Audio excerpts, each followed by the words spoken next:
Hello, everybody. It's been a minute. I missed connecting with you on our Tuesday lives. Had a great experience down in Sedona where I attended a training for shamanic breathwork that we'll be doing here in our South Jordan home. So that's really exciting. And we're going to finish up our mental wellness kind of discussion tonight, and wanted to start off with kind of the stigma around mental wellness. That a lot of times, I know previously in you know, my life, I would view mental health or mental wellness as an illness or a sickness or something that had a negative stigma attached to it. And my viewpoint on that is completely different. I think that mental wellness is very important of who we are as humans while we're here on this earth. And so I'm excited to kind of talk a little bit about that with you this evening. And so, one of the things that I said previously in the physical, when we were talking about our physical bodies, is the connection between all of these areas that we're going to be discussing: spiritual, emotional, mental, and physical.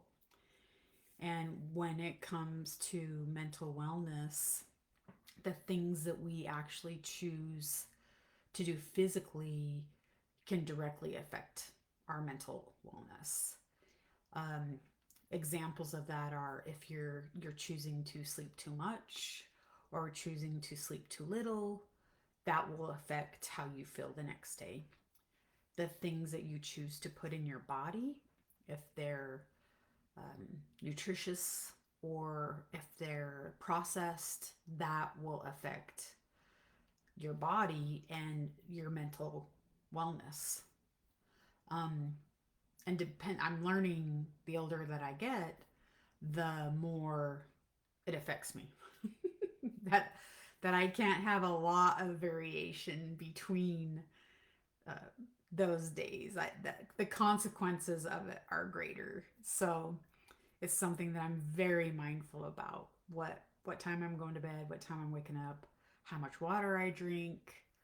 Um, if I'm sick, taking care of myself and letting myself rest, because all of that affects me the next day. It affects my tolerance level. It affects my ability to cope with stress. It affects a lot of things. So keep that in mind. If you feel really tired in your head, in your brain, feel overwhelmed or stressed, it could very well be the decisions that you're making your day-to-day life. So really keep that in mind as we kind of talk about these things. Another thing is, let's see,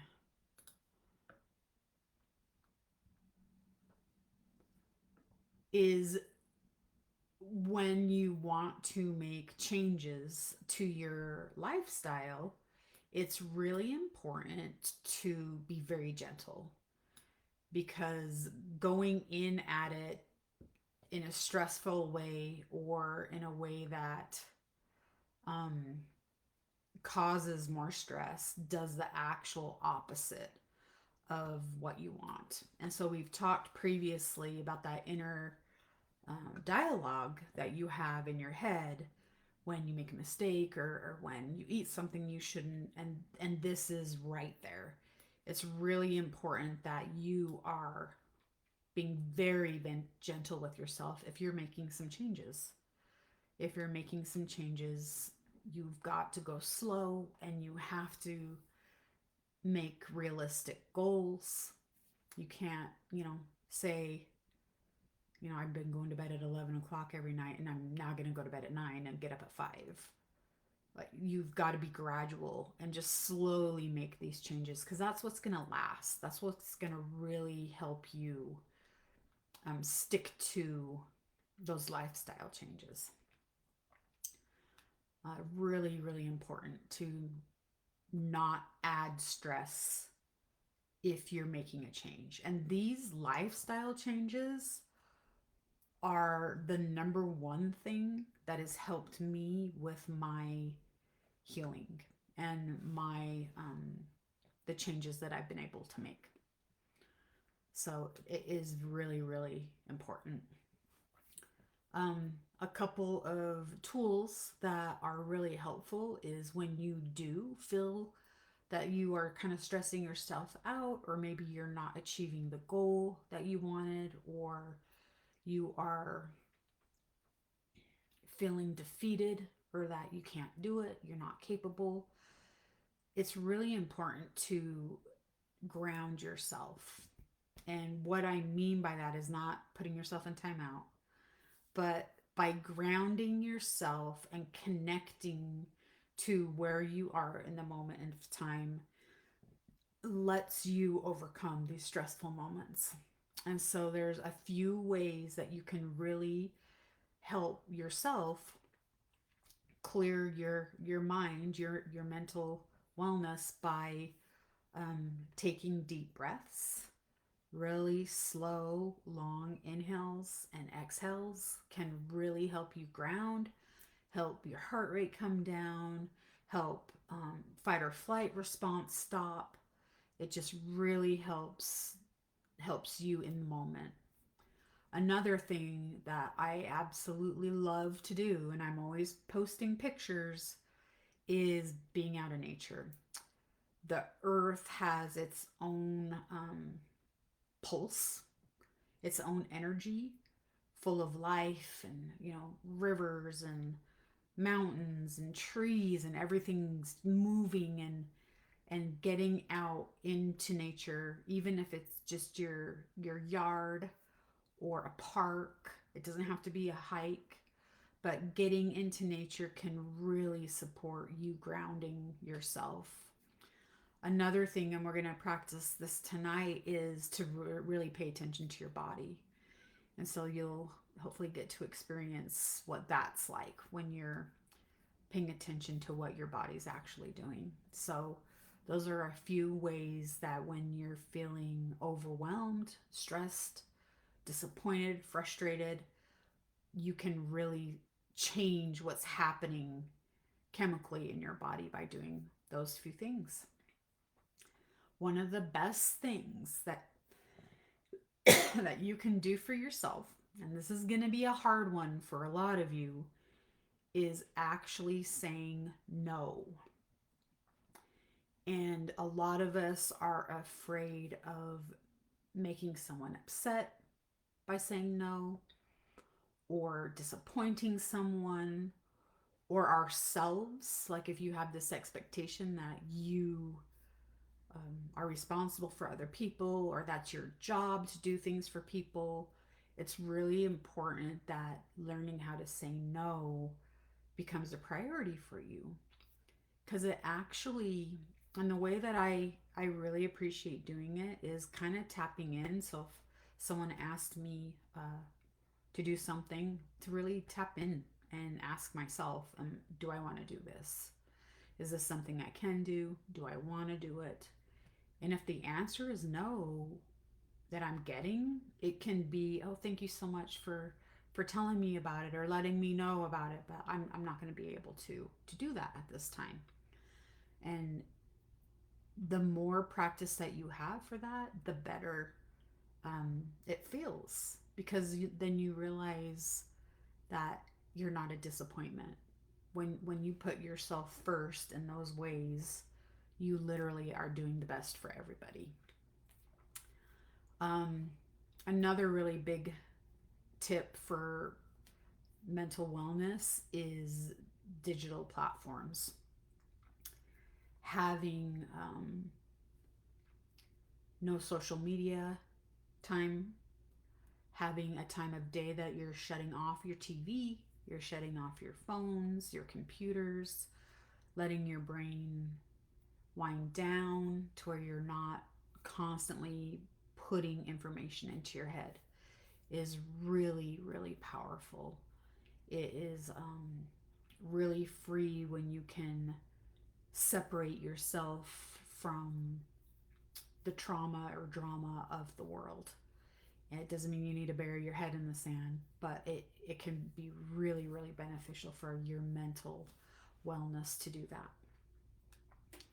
So, some things that can be really, um, really important to recognize is when you're having signs of burnout.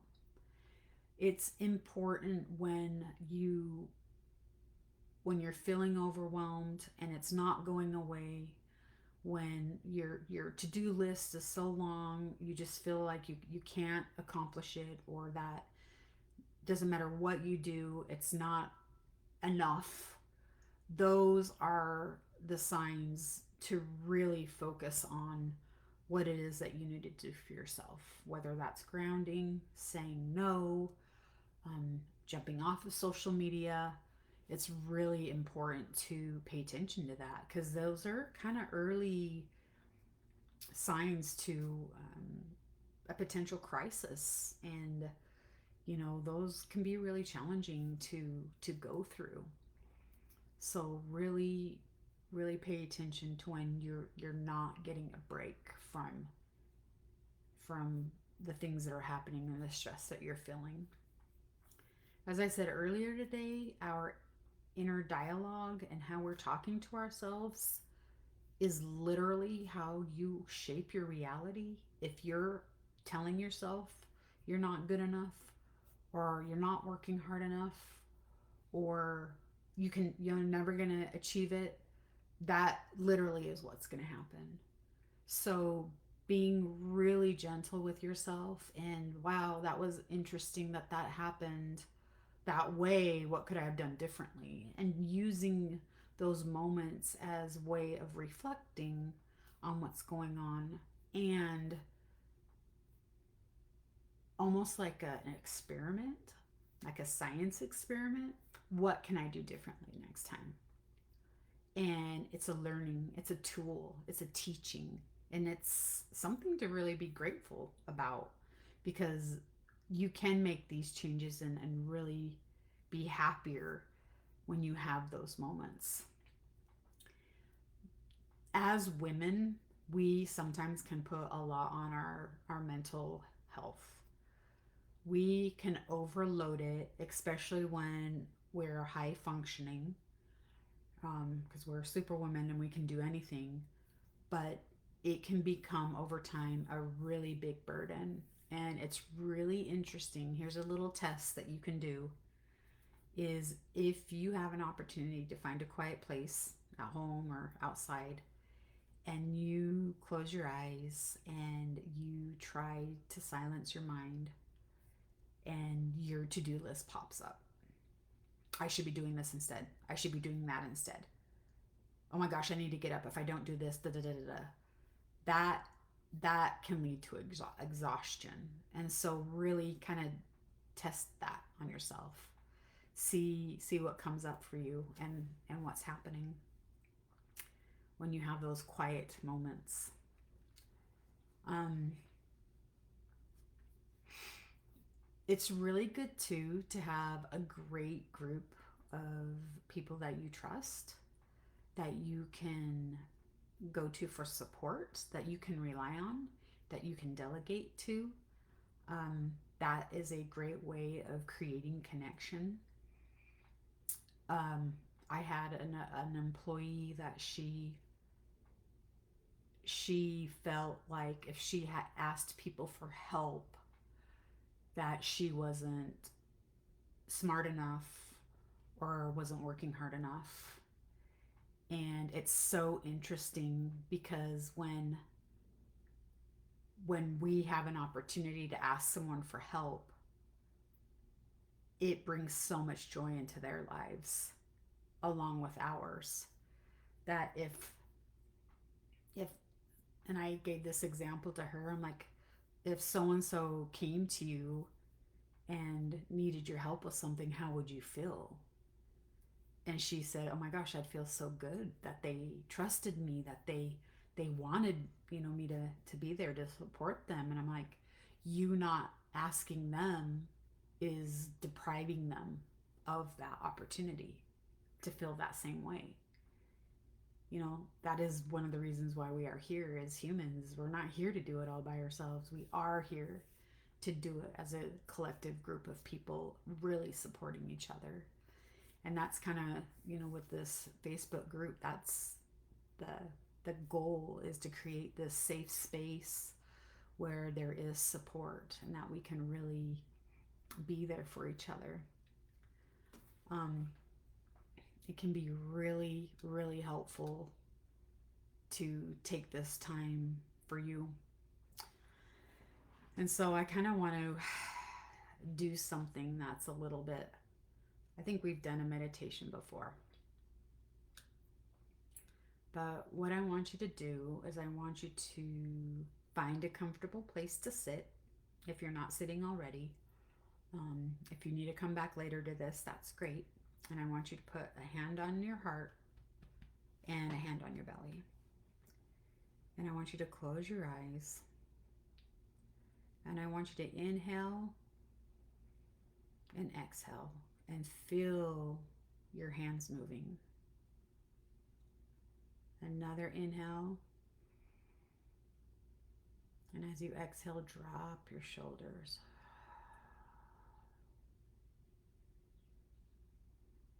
Another big inhale. Exhale, relax your neck.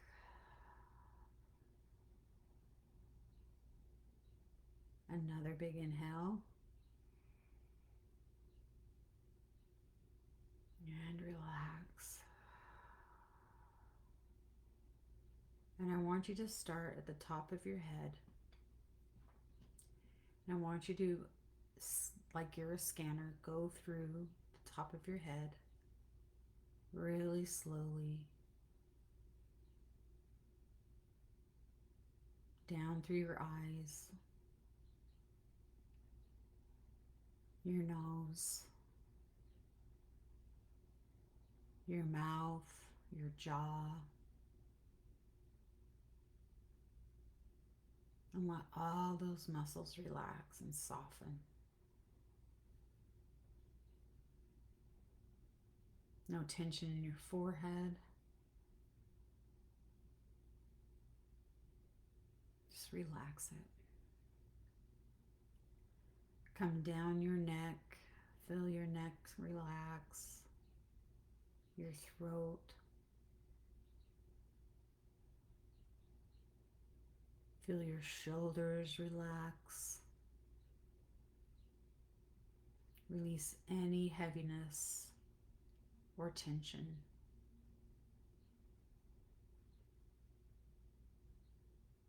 Feel your arms relax, your elbows, your hands. Let your fingers relax in your palms. Let all tension leave your arms. Come back to your chest. Feel your chest expand as you inhale, and feel it collapse as you exhale. Now, as you inhale this next time, inhale peace and love, and exhale stress, anxiety, and tension. Move down to your belly. Let your belly relax. Release all tension in your belly. Feel your low back relax. Move down to your hips. Let your hips relax. Let all the muscles relax there.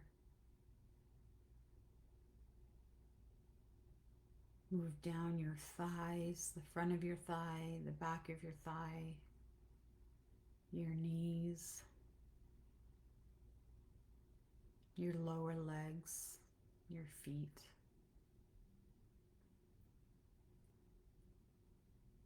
Feel how grounded your feet are and your legs are, and the support that's beneath them. And imagine there are roots, like tree roots, growing from your legs out the bottoms of your feet, down into the floor,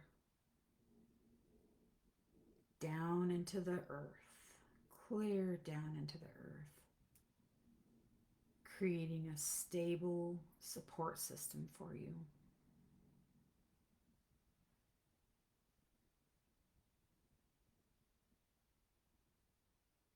Take another big breath in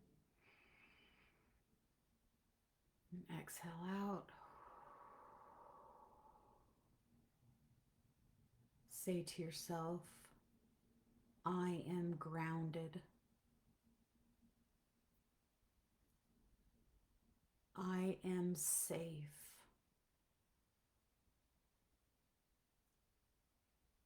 I am safe within myself.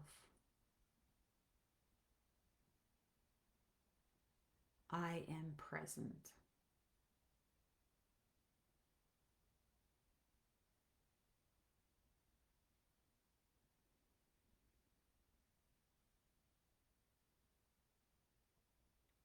Slowly wiggle your fingers and your toes.